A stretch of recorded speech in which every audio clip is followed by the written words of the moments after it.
एक छोटा सा इम्पोर्टेंट टॉपिक सॉल्यूशन चैप्टर से वो रहता है वांट ऑफ फैक्टर। क्या बोलते हैं हम उसे? Want of factor. ओके, तो इसको रिप्रेजेंट किया जाता है बेटा आई से।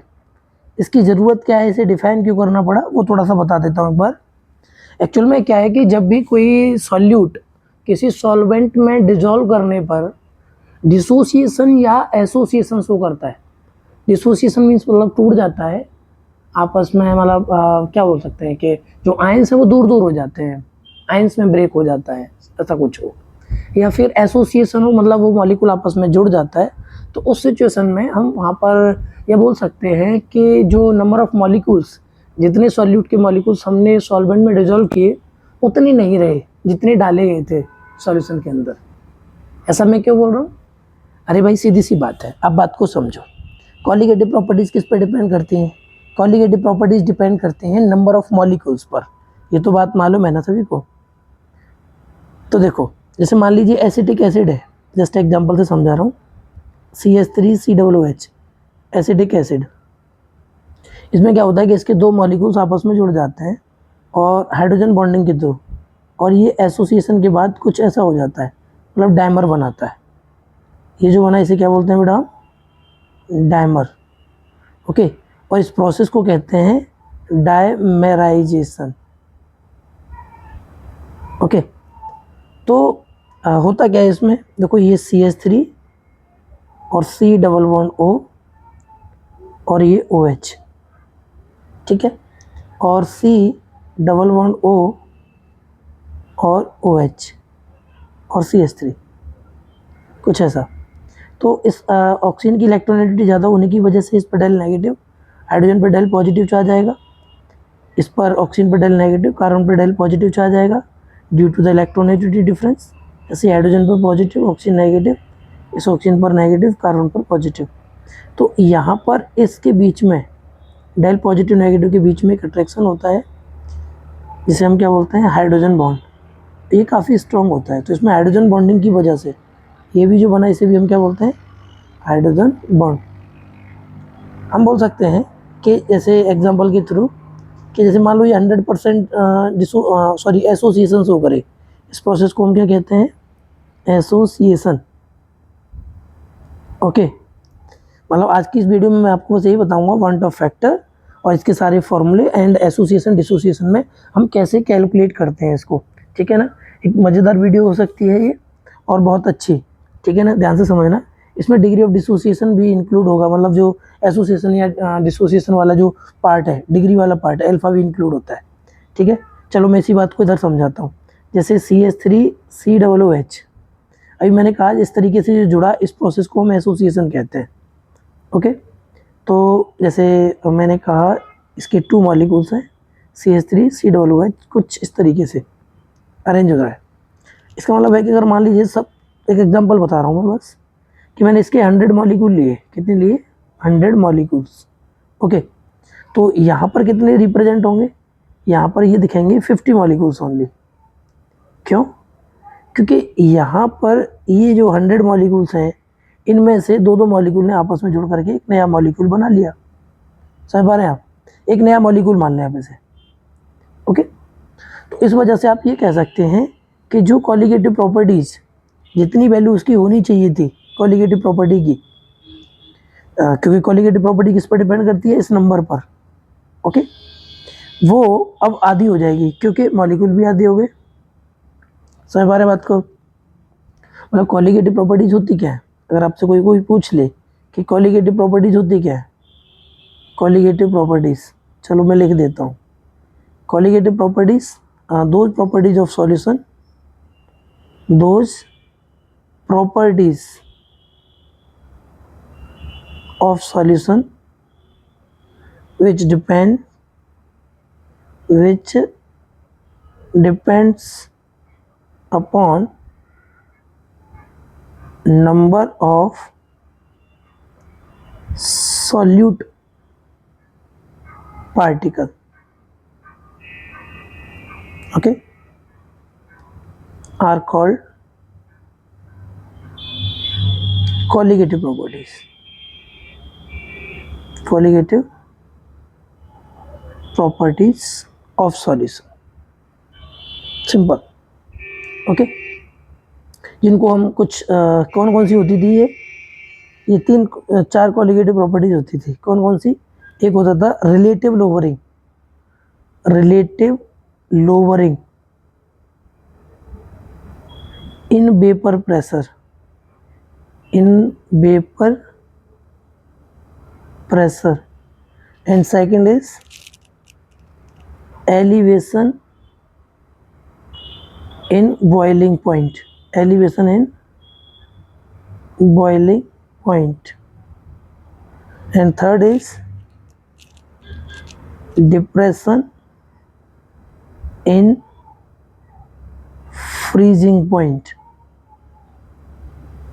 और last is osmotic pressure, osmotic pressure। Okay बेटा, तो ये सारी जो कॉलिगेटिव प्रॉपर्टीज है इन पर इफेक्ट पड़ता है ये एसोसिएशन या डिसोसिएशन से, और इसीलिए हम यहाँ पर वांट ऑफ फैक्टर को डिफाइन करते हैं। ओके, अब देखो वापस से लौट के आते हैं अपने मुद्दे पर। जैसे मैं डिसोसिएशन की बात करता हूँ, क्या जैसे मान लीजिए NaCl है, आपने इसे डिजोल्व किया पानी में तो Na+Cl- में ब्रेक हुआ। ओके, अब यहाँ पर अगर मैं 1 मोल लेता हूँ तो इसके 1 मोल से 1 मोल तो Na+ मिल गया और 1 मोल Cl-, तो यहाँ पर हमें 1 मोल से कितने मोल मिल रहे हैं? टोटल 2 मोल मिल रहे हैं। ओके, अब मैं ये ऐसा अगर मान लूँ कि 100% डिसोसिएट हो रहा है, इस प्रोसेस को क्या बोलते हैं? डिसोसिएशन। ठीक है ना। फिलहाल यहाँ पर आयनाइजेशन मतलब आयन बन रहे हैं तो आप इसे आयनाइजेशन भी कह सकते हैं। क्या कह सकते हैं इसको? आयनाइजेशन। ओके बेटा, तो जैसे मैंने बोला इसका 1 मोल लिया लेकिन इधर 2 मोल हो गए तो कॉलिगेटिव प्रॉपर्टीज डबल हो जाएंगी। जितना चेंज आ रहा था किसी भी चीज़ में अब उससे डबल आने लगेगा। कोई चीज़ बढ़ रही है, मान लो 2 की बढ़ोतरी होती है, 2 की जगह 4 की बढ़ोतरी होने लगेगी। मतलब इंक्रीमेंट या डिक्रीमेंट दोनों की बात करें, इंक्रीजमेंट या डिक्रीजमेंट दोनों ही क्या होंगे? अब डबल होने लग जाएंगे यहाँ पर। तो सीधा सीधा आप ये बोल सकते हैं कि जो कॉलिगेटिव प्रॉपर्टीज़ होती हैं वो एसोसिएशन या डिसोसिएशन पर डिपेंडेबल होती हैं। फिर आई को हम कैसे डिफाइन करते हैं? आई को एक्चुअल में जो डिफाइन किया जाता है नॉर्मल मोलर मास अपॉन, एक फॉर्मूला होता है इसका, abnormal molar mass, abnormal molar mass. एक तो आप ये याद रखना, डायरेक्टली फॉर्मूला पूछा जा सकता है। दूसरा आई को लेके आप याद रखना ये क्या? Experimental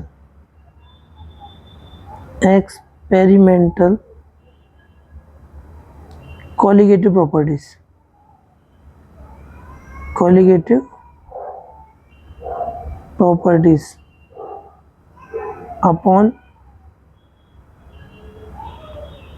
theoretical colligative properties. जो भी आप एक्सपेरिमेंटल कैलकुलेट करते हैं वो और थ्योरेटिकल वो, उनका रेशियो। और थर्ड जो फॉर्मूला होता है आई का वो होता है बेटा number of moles, number of moles या पार्टिकल कह सकते हैं, number of moles after dissociation या फिर association upon number of moles before dissociation and association। ये तो इसके नॉर्मल फॉर्मूले हैं। लेकिन अब बात ये नहीं है, बात दरअसल ये है कि कैलकुलेट कैसे करेंगे आई को। तो देखो आई को कैलकुलेट करने के लिए 2 फॉर्मूले रहते हैं जो मेन फॉर्मूले हैं। ओके, जैसे इन केस ऑफ डिसोसिएशन बात करें हम, इन केस ऑफ डिसोसिएशन तो आई का फॉर्मूला होता है 1 + n-1 इंटू एल्फा। और वही इन केस ऑफ एसोसिएशन बात करें, एसोसिएशन तो 1 plus 1 upon n minus 1 into alpha. अब यहाँ पर समझो, पहला डाउट यही रहेगा आपका, n क्या है और ये अल्फा क्या है, ठीक है ना बेटा। तो पहले मैं अल्फा समझाता हूँ फिर n। इस फॉर्मूला को आप कहोगे तो प्रूफ भी करवा देंगे, छोटे छोटे दो दो स्टेप में हो जाएगा, ठीक है। पहला समझे n, n क्या है बेटा, ये नंबर ऑफ मोल्स है, नंबर ऑफ मोल्स। अब ये कौन से नंबर ऑफ मोल्स होते हैं, ठीक है, ये एक्चुअल में आप एग्जाम्पल से ज़्यादा अच्छा समझेंगे। एक्चुअल में एक मोल द्वारा जो जनरेट मोल होते हैं ना, ठीक है ना, जो आप बोल सकते हैं जनरेट बाय 1 मोल, मॉलिक जो भी कोई 1 मोल होगा किसी मॉलिक्यूल का, उसके द्वारा जनरेट किए जाते हैं, उनको बोलते हैं। जैसे समझो, जैसे NaCl, NaCl ब्रेक हुआ किसमें, Na प्लस Cl माइनस में। तो अब इसके एक मोल से कितने मोल बन रहे हैं भाई, एक ये रहा एक ये रहा, तो n की वैल्यू 2 हो गई, सिंपल। जैसे मान लो मैंने बोला MgCl2, तो ये ब्रेक हुआ Mg2 प्लस और 2Cl माइनस। तो इसके एक मोल से, इसके एक से कितने बन रहा है, एक ये और 2 ये, तो टोटल n की वैल्यू कितनी आ गई बेटा, 3। समझ पा रहे हो नहीं, एक मोल से कितने मोल बने, से AlCl3 है, हालांकि एक थोड़ा सा कोवेलेंट कंपाउंड होता है, फिर भी मगर मान लो इसे ब्रेक कर दो, Al3 प्लस और ये 3Cl माइनस, तो इसके एक मोल से कितने मोल बन रहे हैं यहाँ पर भाई, एक ये बन रहा है, 3 ये बन रहा है, तो n की वैल्यू तो 4 हो गई, सिंपल। अच्छा, थोड़ा सा अब रिएक्शन के थ्रू समझते हैं भाई। पर मोल डिफाइन किया जाता है n को, जैसे NH3 है और ये ब्रेक हो और इससे बने हाफ N2 और 3/2 लिखा है, 3/2H2, तो यहाँ पर n की वैल्यू कितनी आएगी, देखो यहाँ तो एक ही लिखा है, तो अमोनिया के एक मोल से कितने मोल बन रहे हैं, आधा ये और 3/2 ये है ना, तो हाफ प्लस 3/2 कितना बनेगा बेटा, यहाँ से ये बनेगा 4/2 इक्वल्स टू 2। ओके, तो यहाँ पर n की वैल्यू 2 हो गई। अच्छा, थोड़ा और समझते हैं आगे। जैसे अगर मान लो मैंने यही 2NH3 लिखा होता तो आप लिख दे इधर N2 और 3H2। अब यहाँ पर समझें आप, यहाँ पर n कितना आएगा, देखो यहाँ पर ये 1 मोल बना और ये 3, तो टोटल मोल बने कितने, 1 प्लस 3, लेकिन ये कितने मोल हैं, 2 मोल से इतना बन रहा है, तो एक से कितना बनेगा, इसका आधा करना पड़ेगा फिर से। समझो, P2 से क्यों डिवाइड कर रहा है, हमें पर मोल पता करना होता है। ये जो बनते हैं वो n कहाँ से डिफाइन होता है, बाई 1 मोल। ओके, एक और एग्जांपल ले लेते हैं, चलो। जैसे मान लो N1A है और इससे कोई N2B बना, कितना बना, आप चाहो तो यहाँ से रिवर्सिबल वाला साइन हटा सकते हैं, इरिवर्सिबल रिएक्शन लिख लें, ठीक है। हाँ, तो यहाँ से n की वैल्यू कितनी आएगी, ये N2 मोल बन रहे हैं, कितने मोल से, N1 मोल से। तो बस इस तरीके से आप n को डिफाइन करते हैं। चलो एक एग्जांपल आप मुझे बताओ, यहाँ पर आप n की वैल्यू क्या बताओगे। फॉर एग्जांपल जैसे मैंने कहा PCl5 और ये ब्रेक हुआ PCl3 और Cl2। अरे ये तो सिंपल हो गया यार, क्वेश्चन सिंपल था। इसके एक बोल से कितना, एक ये और एक ये, टोटल कितने हो गए, n = 1 + 1 कितना हो गया बेटा, यहाँ से 2। तो काफ़ी सिंपल हो गया। अच्छा, थोड़ा सा टफ लिखूँ क्या, थोड़ा सा टफ, चलो एक और लिखते हैं। मान लो मैंने लिखा, बहुत सिंपल है, ये भी है, ऐसा लग रहा है। चलो ये ले लेते हैं 2HCl, ये H2 + Cl2, तो यहाँ पर n कितना आएगा, अरे भाई इसके 2 मोल से एक ये बन रहा है, एक ये बन रहा है, तो बने कितने मोल, 2। कितने मोल से, 2 से, तो एक से कितने बनेंगे, फिर से 2 से डिवाइड कर दो, तो 2/2 कितना आ गया, 1। तो इस तरीके से हम n को डिफाइन करते हैं, ठीक है ना। ये मोस्टली जो मैंने बात की यहाँ पर, ये डिसोसिएशन वाले एग्जाम्पल थे। अभी एसोसिएशन के केस में बात करते हैं। एसोसिएशन के केस में जैसे मैंने बोला था, जैसे ये 2A है और ये कन्वर्ट हो जाए A2 में, यहाँ पर 1 लिखा है, n की वैल्यू कितनी आएगी, 1 मोल बना है कितने से, 2 से, तो 1/2। जैसे अगर मान लो 3 मोल होते और 3 से कितना बनता, A3 बनता सपोज दैट, n की वैल्यू कितनी आएगी, यहाँ पर 1 मोल बन रहा है A3 का, तो 1 कितने से बना, 3 से, तो 3 से डिवाइड कर दो, 1/3 हो गया। समझ रहे हो। अगर मान लो यहाँ 4 लिखा होता तो कितना बना, यहाँ पर मान लो A4 बना सपोज दैट, यहाँ पर 1, तो n की वैल्यू कितनी होगी, 1/4 होगी। इसीलिए अगर मैं इस बात को ऐसे लिख दूँ कि Na है और इनसे एक मॉलिक्यूल बन रहा है ओनली Al, यहाँ पर कितना लिखा है, ये 1, n की वैल्यू कितनी आएगी, 1/n। समझ पा रहे हैं आप बात को। तो इस तरीके से ये अब यहाँ पे थोड़ा कंफ्यूज मत हो ना, इसको हम एन डैश बोल दे रहे हैं, ठीक है, थोड़ी देर के लिए। आप बोलो सर यहाँ भी एन आ गया, यहाँ भी एन लिख दिया, ये कोई बात थोड़ी हुई, एन स्क्वायर इक्वल्स टू 1 हो गया ये तो। नहीं नहीं नहीं नहीं, उधर मत जाइए आप लोग, ठीक है। अब इसको और एग्जांपल से समझे, जैसे अभी देखो जैसे ये था CH3COOH, ये वाला केस था, ठीक है ना।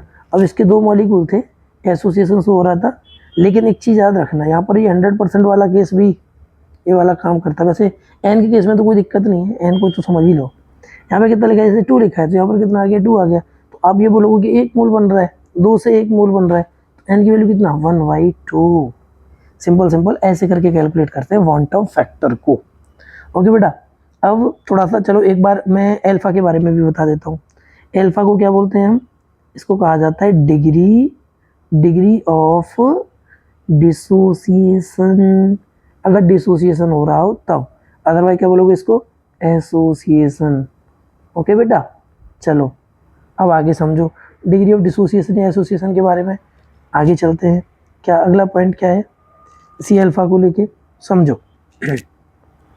जैसे मान लो अगर अल्फा की वैल्यू मैंने बोल दी 70% डिसोसिएशन हो रहा है, तो आप अल्फा पुट करेंगे 0.7 से 100 से डिवाइड कर देंगे। आपसे बोला अल्फा 90%, मतलब 90% डिसोसिएशन या एसोसिएशन है, तो आप क्या बोलोगे, अल्फा इज इक्वल्स टू 0.9, 100 से डिवाइड कर दो। अगर मैंने बोला 100% डिसोसिएशन हो रहा है, तो आप अल्फा कितना पुट करोगे, 1। मैंने बोला 10% डिसोसिएशन हो रहा है या एसोसिएशन हो रहा है, सॉरी हाँ ये 1 था, सॉरी वापस कर दो, बिल्कुल सही बोला है। यहाँ कितना आएगा बेटा, 0.1। ओके, इस तरीके से डिसोसिएशन या एसोसिएशन की बात आप कर सकते हैं। Are you got it my point. चलो अब आगे बात करते हैं। तो इस तरीके से अल्फा के बारे में बात कर रहे हैं। अल्फा भी क्या होता है, अल्फा को भी जो कहा जाता है वो होता है total number of mole, total number of moles after dissociation, ये कुछ ऐसा ही है, ठीक है ना, आफ्टर डिसोसिएशन और एसोसिएशन। ओके, जैसे आपने एक आई का फॉर्मूला देखा था ना वन टर्म फैक्टर का, कुछ ऐसा ही है। और यहाँ पर आता है इनिशियल मोल, इनिशियल मोल्स, ये हम बोलते हैं अल्फा। इस बात को थोड़ा सा समझें। देखो बेटा, जैसे मान लो अभी मैं अल्फा के बारे में बात कर रहा हूँ, ठीक है। जैसे CH3 और ये, इसको और डिटेल में जाने की नीड मेरे को लगता है नीड है नहीं है, फिर भी थोड़ा एक बार समझा दे रहा हूँ, है ना। जैसे CH3COOH है, अब हमको पता है यार ये बीक एसिड है, अगर ये ब्रेक होगा तो कैसे होगा, CH3COO- और ये H+। अब मान लो मैंने यहाँ पर इसके लिए थे स्टार्टिंग में 100 मोल T=0 पर, और ये 0 थे, लेकिन एट T=T मैंने मान लिया यहाँ पर 1 मोल ये बना, 1 मोल ये बना, ओके, और ये 99 मोल बच गए। ओके, समझ पा रहे हैं आप, कितने मोल बच गए, ये 99। तो यहाँ पर क्या बोला जाएगा, नंबर ऑफ मोल डिसोसिएटेड, या यहाँ पर टोटल नंबर ऑफ नहीं आता, यहाँ पर ओनली नंबर आता है, नंबर ऑफ मोल डिसोसिएटेड, ठीक है ना। एक मिनट थोड़ा सा चेंज करो इसको, गलत हो जाएगा नहीं तो, नंबर ऑफ मोल्स डिसोसिएटेड, ठीक है ना, डिसोसिएटेड या एसोसिएटेड, ठीक है ना। अब समझो, एसोसिएटेड भी लिख लेंगे अब, ठीक। तो डिसोसिएट कितने मोल हुए, जैसे आपने स्टार्टिंग में कितने लिए थे, टोटल नहीं आता, बस यहाँ पर टोटल आता था उस वन टर्म फैक्टर के केस में ओनली। तो जैसे ये 100 मोल है बेटा, अब ये ब्रेक हुआ कितना यहाँ से, बस 1 मोल, 100 में से 1 ब्रेक हुआ तो 1/, ठीक है ना। ये तो डिसोसिएट हुए, ये वो है, मतलब 99 अगर यहाँ बचे हैं तो ब्रेक तो एक ही हुआ ना, सीधा सीधा।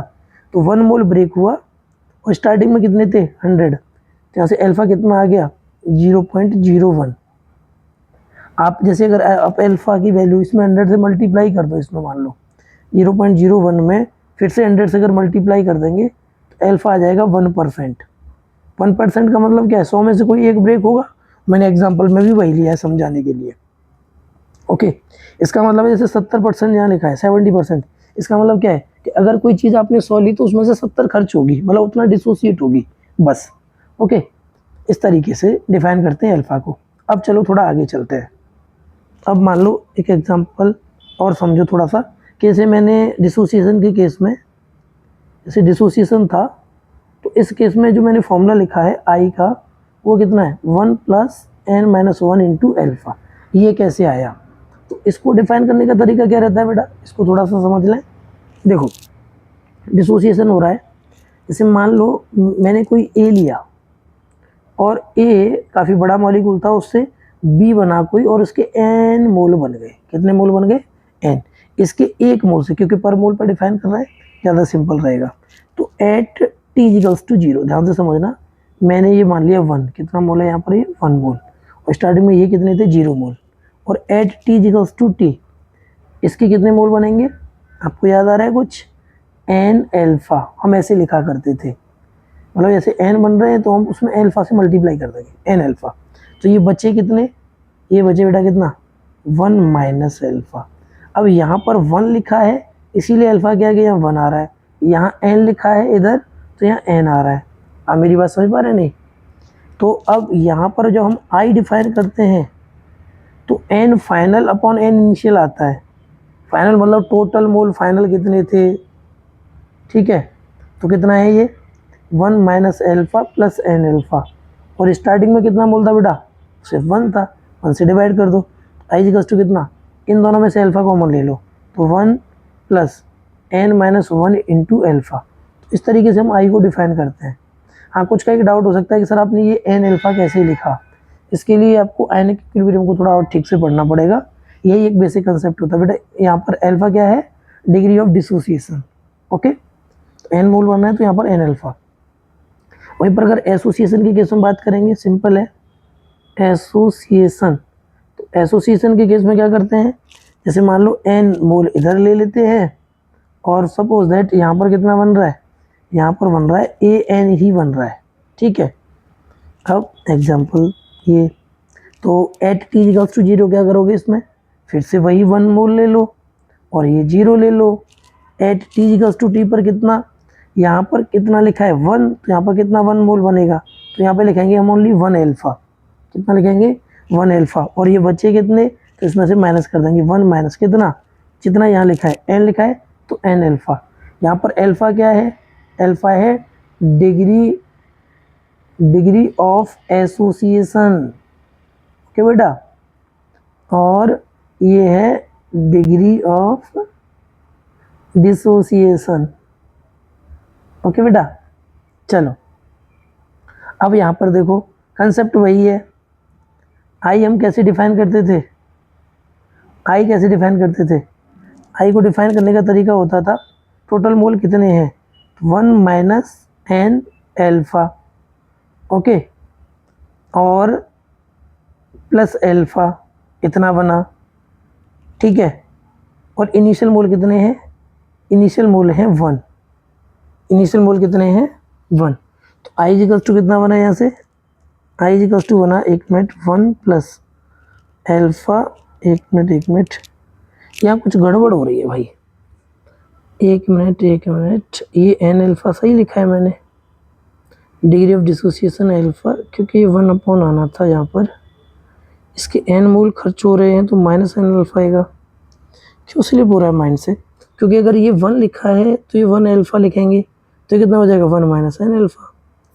तो आफ्टर एसोसिएशन मोल कितने हैं, ये एल्फा कॉमन लोगे तो 1 माइनस एन हो जाएगा, और सब कुछ तो ठीक है, कोई दिक्कत नहीं है। अच्छा हाँ, हम एक गलती कर गए। गलती क्या है, यहाँ पर एन लिखा है ना, तो आप फिलहाल यहाँ पर एन लिखो, ठीक है बेटा, कितना लिखो इसे एन। चलो देखते हैं, एन स्टार्टिंग में एन लेते हैं, तो यहाँ पर कितना बना है एक एल्फा, यहाँ पर 1 एल्फा ही आएगा, लेकिन यहाँ पर कितना आएगा, ये यहाँ पर आएगा एन माइनस एन एल्फा। भाई इसके एन से एक बन रहा है ना, अब मैं अगर यहाँ पर ये एक बन रहा है तो एक एल्फा लिया तो ये कितना बचेगा, ये एन में से तो इसके एन के अकॉर्डिंग माइनस करते तो एन अल्फा आएगा। चलो एक बार करके देखते हैं, कहीं गलती होगी तो आ जाएगा सामने, ठीक है बेटा, सही है ये, यहाँ पर एन को लेके डिफाइन करते हैं इसे। तो ऐसा नहीं था कि पिछला गलत था, लेकिन उसको अप्रोच करने का तरीका फिर गलत हो जाएगा, क्योंकि यहाँ पर अब ये यहाँ पर एन मोल है। आप समझ लेना बात को, देखो सुनो, यहाँ पर मैं देखो हाईलाइट कर दे रहा हूँ, एक मिनट, ये ज़्यादा हाईलाइट हो गया। ये एन मोल है, कितने मोल है बेटा, एन, और यहाँ पर ये 1 मोल था, ठीक है ना। इसी के अकॉर्डिंग स्टार्टिंग की वैल्यू लेके चलते हैं, इसीलिए। ओके ओके, चलो चलो कोई बात नहीं। देखो तो यहाँ पर कितना बनेगा, ये 1 प्लस, ये टोटल मोल ये वाले ऐड कर दो, कितने 1 प्लस एन और माइनस एन एल्फा, और अपॉन स्टार्टिंग मोल कितने थे बेटा, स्टार्टिंग मोल है एन, तो एन से डिवाइड कर दो, तो कितना बनेगा आई इजिकल्स टू, एक काम करो एन को अपॉन अलग अलग कर दो, तो 1 अपॉन एन अलग हो जाएगा, एन अपॉन एन अलग हो जाएगा, और minus n alpha upon n अलग हो जाएगा, एन से एन कैंसिल आउट हो गया, ठीक है बेटा। तो कितना बना यहाँ से, ये यहाँ से, एक मिनट, ये अल्फा लिया है हमने, नहीं नहीं नहीं नहीं नहीं, ये अल्फा था, ये अल्फा है और ये वाला पार्ट है, ठीक है ना। तो एन और एन माइनस एन अल्फा ये आएगा, ठीक है ना, तो यहाँ भी अल्फा आएगा। ओके, एन से एन कट गया, यहाँ पर कितना बन गया 1, तो ये वाली जो वैल्यू बन रही है कितना है, ये है माइनस अल्फा यहाँ पर, और ये है 1, और ये कितना है यहाँ से अल्फा अपॉन एन, और ये प्लस इतना है। अब एक काम करो, इन दोनों को साथ साथ ले लो, अल्फा वाले जो टर्म है, तो आई इक्वल्स टू कितना बन जाएगा, 1 को, ये वाला जो 1 है ये तो मैंने आगे लिख दिया 1 प्लस अल्फा कॉमन लोगे तो कितना बनेगा, यहाँ से बनेगा 1 upon N minus 1 into alpha. Okay बेटा, इस तरीके से इसे प्रूफ करते हैं, सिंपल। तो एक चीज़ का ध्यान रखना है, स्टार्टिंग में इसमें एन लेने होते हैं हमें डेरिवेशन के लिए, और यहाँ पर 1 बोल। ओके, क्योंकि यहाँ पर स्टार्टिंग में ये एन थे ना, बस इसीलिए यहाँ 1 था तो 1 था, ठीक है। यहाँ एसोसिएशन के केस में एन लेना होता है। चलो ठीक है, कोई बात नहीं। अब अल्फा में आपको बता चुका हूँ, एन में आपको समझा चुका हूँ। अब आई के बारे में बात करते हैं। अब आई कैसे कैलकुलेट करेंगे इसे भी समझ लें। एक दो क्वेश्चन और मैं बता रहा हूँ, लास्ट वीडियो ऑलरेडी बहुत बड़ी हो गई, 30 मिनट में ये टॉपिक क्लियर हो गया होगा आपके। देखो देखो यहाँ पर समझो, जैसे मान लो बेटा मैंने लिखा NaCl और ये ब्रेक हुआ किसमें, Na+Cl माइनस में, ठीक है। ये मत कहना सर बार बार वही एग्जाम्पल ले रहे हो। अभी समझो, जैसे मैंने कह दिया ये 70%, पहले 100% वाला केस समझते हैं। 100% अगर डिसोसिएशन कितना है 100%। एक चीज़ याद रखना, डिसोसिएशन के बारे में जब तक कुछ ना कहा जाए ना 100% ही लेना। वैसे मोस्ट ऑफ द सॉल्ट जो होते हैं वो 100% डिसोसिएशन ही शो करते हैं। अगर कुछ भी और रहता है ना उनका डिसोसिएशन, तो वो क्वेश्चन में गिवन होता है आपको। अब यहाँ पर आप एक चीज़ देखो बस कि इसके एक मोल से कितने मोल बने, 1 + 1, तो एन की वैल्यू 2 हो गई। फॉर्मूला क्या बताया था मैंने, I = 1 + n - 1 इंटू एल्फा। तो एन की वैल्यू आप यहाँ 2 पुट कर दो तो कितना हो जाएगा, I = 1 + 2 - 1 इंटू एल्फा। समझ रहे हो नहीं, I = कितना आ गया। अब एल्फा की वैल्यू भी देखो, 100% के केस में एल्फा 1 होता था ना, तो एल्फा ये वाली वैल्यू भी क्या हो जाएगी, 1 हो जाएगी। इसे भी हटा दो, तो यहाँ से ये कितना हो गया, यहाँ से 1, तो 1 + 1 कितना हो गया, I = 2। तो जितना n की वैल्यू उतना ही 2 की वैल्यू, मतलब n आयोटा की, सॉरी आयोटा नहीं बोल रहे, गलत बोल रहे, पॉइंट ऑफ फैक्टर की वैल्यू, ठीक है ना, मैथ में आता है आयोटा। तो अभी समझो, तो जैसे जितने नंबर ऑफ आयन बनते हैं, जैसे MgCl2, अगर मैं 100% आयनाइजेशन बोल दूँ ना, डिसोसिएशन बोल दूँ, तो आप समझ लीजिए यहाँ पर कि जितना n बन रहे हैं, जैसे 1 मोल से जितने नंबर ऑफ आयन मिल रहे हैं, कितना 1 + 2 मिल रहा है, यही n की वैल्यू और यही पॉइंट ऑफ फैक्टर की वैल्यू है। ये दोनों वैल्यू किसकी है, पॉइंट ऑफ फैक्टर की। ओके, समझ पा रहे हो नहीं। जैसे मान लो अगर मैं ये लिखा है, ठीक है, अब ये ब्रेक हुआ CH3COO माइनस में और H+ में। अब मैंने कह दिया यार ये 70% है डिसोसिएशन, तो आप क्या करेंगे, अल्फा की वैल्यू 0.7 कर देंगे, जो तरीका आपको सिखाया गया उसके भी आप पर। अल्फा तो ये आ गया, अच्छा, और इसके एक मोल से कितना बन रहे हैं, 2, तो n की वैल्यू तो 2 आई गई हमारे पास। तो I = कितना होता है बेटा, 1 + n - 1 इंटू एल्फा। तो I = कितना बनेगा, 1 प्लस, अब n की वैल्यू यहाँ पर कितना है 2, 2 - 1 इंटू एल्फा कितना बेटा 0.7। तो आई कितना आ जाएगा यहाँ से, पॉइंट ऑफ फैक्टर ये बनेगा 0.7, तो आई आ जाएगा यहाँ से 1.7। समझ पा रहे हैं आप मेरी बात को, कोई दिक्कत तकलीफ किसी को, सिंपल है। ओके, तो जितना भी डिसोसिएशन आपसे कहा जाए, जैसे मान लो थोड़ी देर के लिए एक और एग्जांपल ले रहा हूँ लास्ट, K4FeCN6, ठीक है ना, ये है K4Fe6, ठीक, और ये ब्रेक हुआ 4K+, ये पोटेशियम फेरोसाइनाइड है, और FeCN6 4-, ठीक है बेटा। अब यहाँ पर मान लेते हूँ, मैंने कहा यार इसका जो डिसोसिएशन है वो 90% है, तो अल्फा कितना हो जाएगा, 0.9 हो जाएगा। अब देखो इसके एक मोल से कितने बन रहे हैं, 4 ये 1 ये, टोटल कितना हो गया, 4 + 1 कितना हो गया, टोटल हो गया 3। तो अब यहाँ पर आप देखेंगे ये तो आ गई बेटा एन की वैल्यू, तो आई कितना होता है 1 plus n minus 1 into alpha, तो आई की जरूरत कितना हो जाएगा 1 प्लस, यहाँ भाई हेलो ये क्या कर रहा है योगेश, 5 होता है, 4 और 1 5 होता है, ठीक है, तो यहाँ पे रख दो, दिमाग काम नहीं कर रहा मुझे ऐसा लग रहा है, तो यहाँ पे रख दो, ये कितना हो जाएगा 5 माइनस 1 और एल्फा की वैल्यू कितना बेटा 0.9, ओके, आई का कितना आ गया 1 प्लस, ये होता हो जाएगा यहाँ से 4 इंटू 0.9, तो 9 चौका 36 होते हैं, तो 1 प्लस कितना आएगा 3.6, आई का कितना बन जाएगा बेटा यहाँ से 4.6, ऐसे करते हैं। ऐसे ही एसोसिएशन के केस में किया जाता है, एसोसिएशन का भी समझा दूँ क्या, चलो देखो एक एग्जांपल बता दे रहा हूँ, जैसे एसिटिक एसिड वाला ही जो एनसीईआरटी में भी दे रखा है, इसी को समझ लें, जैसे ये 2 से कितना बन रहा है यहाँ पर, ये रिएक्शन मान लो मैंने आपको दे रखी है, और यहाँ पर मैंने एसोसिएशन आपको बोल दिया, जो एसोसिएशन हो रहा है by the hydrogen bonding, suppose that ये 40% है, तो यहाँ पर अल्फा की वैल्यू फिर से कितनी हो जाएगी 0.4, लेकिन यहाँ पर एसोसिएशन के केस में फॉर्मूला अलग लगेगा, क्या होता है I equals to 1 plus 1 upon N minus 1 into alpha, तो आई इक्वल्स टू कितना बनेगा बेटा 1 प्लस, और एन की वैल्यू कितना है यहाँ पर, इसके 1 मोल से कितना बनेंगे ये देखना होता था, तो देखो यहाँ पर कितना मोल बन रहा है 1, तो 2 से 1, तो 1 से कितना बनेगा 1/2, तो यहाँ पर जो एन की वैल्यू है वो 1/2 है, एन की वैल्यू कितना है बेटा 1/2, यहाँ पे रख दो, तो 1/2 और -1, और अल्फा की वैल्यू कितना है ये 0.4, एन की वैल्यू इंपॉर्टेंट है, बस 1 मोल से कितने मोल बन रहे हैं ये देखना है, तो 1 प्लस कितना बनेगा, ये 2 ऊपर चला जाएगा कूद के पता है ना, तो 2 - 1 और ये 0.4, 2 - 1 तो मेरे अंदाज से शायद 1 होता है, तो 1.4 हो गया, ओके बेटा, तो ठीक है, थोड़ा बीच में कहीं गड़बड़ हुआ था हल्का सा, बट सारी चीज़ें ठीक है, इसमें पॉइंट ऑफ फैक्टर आपको समझ में आ गया होगा, और इसके फॉर्मूले आ गए कंप्लीट।